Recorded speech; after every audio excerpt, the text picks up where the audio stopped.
یہ ناانصافی کا سلسلہ ہے، یہ ظلم ہے، اور اس ظلم کا خاتمہ آپ اسی وقت کر پائیں گے جب آپ اپنی ایک سیاسی قیادت کو مضبوط کریں گے، اپنی پولیٹیکل لیڈرشپ کو مضبوط کریں گے۔ یاد رکھو اتر پردیش کے میرے مسلمانوں، اگر تم اس ظلم کا خاتمہ کرنا چاہتے ہو تو سیاسی طاقت بنو۔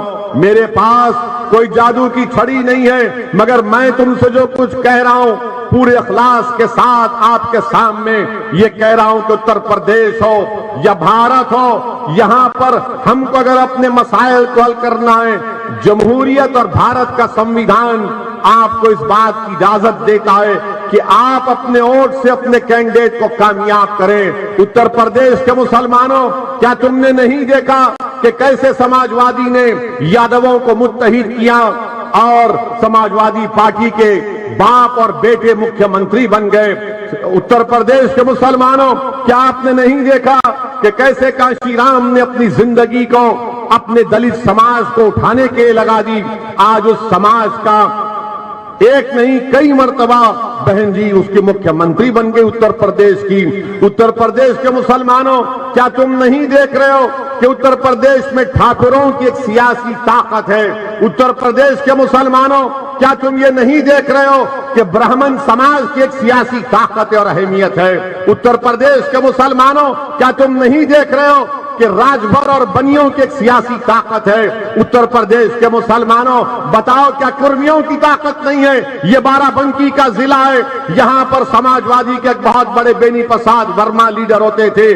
کیا بینی پرساد ورما نے اپنی زندگی نہیں لگا دی یہاں پر کرمی سماج کو اٹھانے کی اور ان کی سیاسی طاقت دکھانے کے لیے؟ بتاؤ اتر پردیش کے مسلمانوں، تم 19% ہو اور اس کے باوجود بھی نہ تمہاری ووٹ کی اہمیت، نہ تمہاری جان کی قیمت، نہ تمہارے مسائل کا حل، نہ نوجوانوں کے لیے روزگار کا کوئی مسئلہ۔ پولیس کا ظلم ہوتا ہے تو کوئی آواز نہیں اٹھاتا۔ اتر پردیش کے مسلمانوں، اگر یہ تمام مسائل کی آپ کو شکایت ہے تو میری آپ سے گزارش ہے کہ مرض کا علاج ہمارے پاس ہے، یہ مرض کا علاج ہمارے پاس ہے، اور اس مرض کا علاج نہ سماجوادی پارٹی کے پاس ہے نہ کانگریس کے پاس ہے۔ اس مرض کا علاج، یہ مرض یاد رکھو، یہ مرض بہت بڑھ چکا ہے، یہ مرض، یہ ڈیزیز بہت بڑھ چکی ہے۔ اب اس مرض کا علاج کرنا ہے۔ علاج آپ کیسے کریں گے؟ جذباتی تقاریر سے نہیں، نعروں سے نہیں، تھالی مار کر نہیں، بلکہ اپنی پارٹی کے امیدواروں کے حق میں ووٹ دے کر، ان کو ودھائک بنا کر، ان کو اسمبلی میں بھیجا کر، ان کو سانسد بنا کر، پارلیمنٹ میں بھیجا کر۔ اس مرض کا علاج صرف یہی ہے کہ متحد ہو جائیے، اپنے ووٹ سے اپنے پارٹی کو اور اپنے کینڈیڈیٹس کو کامیاب کریے۔ بینی پرساد ورما نے زندگی لگا دی اپنے کرمی سماج کو اٹھانے کے لیے۔ آج اتر پردیش میں کرمی سماج کو عزت کی نگاہوں سے دیکھا جاتا ہے۔ بتاؤ اتر پردیش کے مسلمانوں، تمہاری جان کی قیمت نہیں، تمہاری ووٹ کی اہمیت نہیں، تمہارے کوئی مسائل کو حل نہیں کیا جاتا۔ اور جب کبھی چناؤ آتے، اب آ رہا ہے ویدھان سبھا کا چناؤ، تو یہ ہمارے قوم میں جو دلال ہیں، جن کو آپ دلے کہتے ہیں، یہ تمام کے تمام دلے آئیں گے اور اتر پردیش کے مسلمانوں سے کہیں گے یہ ہماری زندگی اور موت کا الیکشن ہے۔ کہیں گے، کہتے ہیں نا کہ ہماری زندگی موت کا الیکشن ہے۔ مسلمانوں، کیا 2014 کا الیکشن زندگی موت کا نہیں تھا؟ کیا 2007 کا ویدھان سبھا کا چناؤ زندگی موت کا نہیں تھا؟ کیا 2002 کا ویدھان سبھا کا چناؤ زندگی موت کا نہیں تھا؟ کیا 2017 کا چناؤ زندگی موت کا نہیں تھا؟ کیا 2019 کا چناؤ زندگی موت کا نہیں تھا؟ یاد رکھو اتر پردیش کے مسلمانوں، میری بات تم کو کڑوی لگتی ہوگی، مگر سچائی کو بیان کر رہا ہوں اس لیے کڑوی لگتی ہوگی۔ سچائی یہ ہے کہ کرمی سماج سے کوئی جا کر نہیں کہتا کہ اگر تم کرمی کینڈیڈیٹ کو ووٹ نہیں دو گے تو زندگی اور موت کا معاملہ ہو جائے گا۔ کوئی یادووں کو جا کر نہیں کہتا کہ اگر تم یادو کو ووٹ نہیں دو گے تو زندگی اور موت کی بات ہو جائے گی. کوئی برہمن سماج کے لوگوں کو جا کر نہیں کہتا کہ ووٹ نہیں دو گے تو زندگی اور موت کی بات ہو جائے گی. کوئی ٹھاکروں سے جا کر نہیں کہتا کہ اگر ٹھاکر کو ووٹ نہیں دو گے تو زندگی اور موت کی بات ہو جائے گی. کوئی راجبروں سے جا کر نہیں کہتا. آخر اتر پردیش میں 19% مسلمانوں کو کیوں ڈرایا جاتا ہے موت سے؟ کیوں ڈرایا جاتا ہے کہ چناؤ آ گئے زندگی اور موت کا مباحث ہو گئی؟ اسد الدین اویسی آتا اتر پردیش کو. میں یہاں پر اپنی مقبولیت کے لیے نہیں آیا ہوں. میں یہاں پر اپنی انا کی تسکین کے لیے نہیں آیا ہوں. میں یہاں پر اگر آیا ہوں تو ان ظالموں کے ظلم کو دیکھ کر آیا, ورنہ میں نہیں آتا حیدرآباد سے. میں نہیں آتا حیدرآباد سے. اور آپ سے وعدہ کر رہا ہوں کہ اللہ سبحانہ و تعالی جب تک مجھے زندہ رکھے گا میں اتر پردیش میں آتا رہوں گا, چناؤ لڑتا رہوں گا اور آپ کی آواز کو, آپ کے مسائل کو اٹھاتا رہوں گا.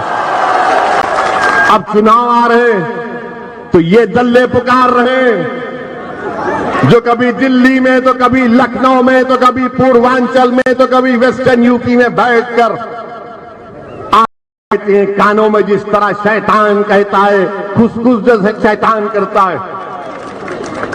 کہیں گے نوجوانوں سے کہ تم نوجوان ہو, زندگی موت کا فیصلہ ہے. بزرگوں سے کہیں گے زندگی موت کی بات ہے. ارے آخر کب تک تم ہم کو اسی طرح ڈراتے ڈراتے ہماری زندگی کو برباد کر دیے. ہمارے ووٹ تو حاصل کر لیے, نہ ہم کو تم چین سے جینے دے رہے, نہ ہماری موت میں بھی عزت ہے. اگر ہماری موت میں عزت ہوتی تو ہمارا بچہ بیت الخلا میں نہیں مرتا. اگر نوجوانوں کی زندگی کی اہمیت ہوتی تو الطاف بیت الخلا میں نہیں مرتا. اگر مسلمان کی عزت ہوتی, اگر مسلمان کی عزت ہوتی تو موت میں بھی عزت ہوتی, ورنہ وہ فیضان کو پولیس اسٹیشن میں مار دیا گیا. میرے بھائی بتاؤ تم کب بیدار ہو گئے؟ بیدار آپ کو ہونا ہے. دنیا بیدار ہو چکی ہے. اتر پردیش کا ہر سماج 25-30 سال پہلے بیدار ہو چکا ہے اور آپ اور ہم سو رہے ہیں.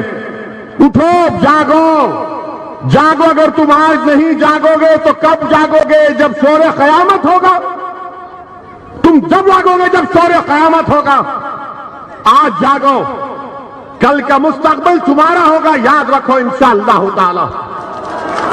آپ کو صرف ہمت کرنا ہے, اپنے فیصلوں پر بھروسہ رکھنا ہے اور ڈرنے اور گھبرانے کی ضرورت نہیں ہے. آپ کو جینا اور مرنا تو اللہ کے ہاتھ میں ہے.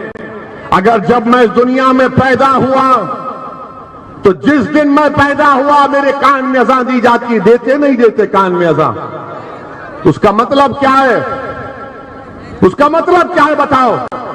جب مسلمان پیدا ہوتا ہے چاہے بیٹا یا بیٹی تو پہلے بلایا جاتا ہے کسی ایک بزرگ کو خاندان کے یا نیک آدمی کو کہا جاتا ہے کہ دونوں کان میں اذان دو. اس کا مطلب یہ ہے کہ اب تمہاری کان میں اذان دے دی گئی, اب کبھی بھی تمہاری موت ہو سکتی ہے. اور جب تمہاری موت ہوگی تو کان میں نہیں, جنازہ کھڑے رہے گا اور تمہاری نماز جنازہ پڑھی جائے گی. تو اپنی زندگی تو اللہ کے ہاتھ میں. موت تو برق ہے, موت تو برق ہے, کوئی نہیں بچے گا. اسد الدین اویسی بھی جائیں گے دنیا سے, یوگی بھی جائیں گے, مودی بھی جائیں گے, اکھلیش بھی جائیں گے, سب جائیں گے, سب جائیں گے اس دنیا سے, کوئی نہیں بچے گا, سب جائیں گے. مگر زندگی کا معیار, زندگی تم نے کیسے گزاری وہ دیکھو. میں آپ سے صرف یہی درد مندانہ گزارش کرنے آیا ہوں کہ ڈر ڈر کر ووٹ مت دو ان لوگوں کو, ڈر ڈر کر ووٹ مت دو. یہ کچھ نہیں کیے, ووٹ تو لے لیے. بتاؤ ووٹ تو لے لیے, حاصل کیا کیا؟ اصلی سونے کی پہچان ہے نزاکت, خوبصورت کاریگری کی مثال ہے نزاکت, کھرے سونے کا نشان ہے نزاکت, بدلتے وقت کی مانگ ہے نزاکت. نزاکت جویلرز, جہاں آپ کی پسند کا خیال رکھا جاتا ہے. روبی, ایمرالڈ, الماس اینڈ ڈائمنڈ کے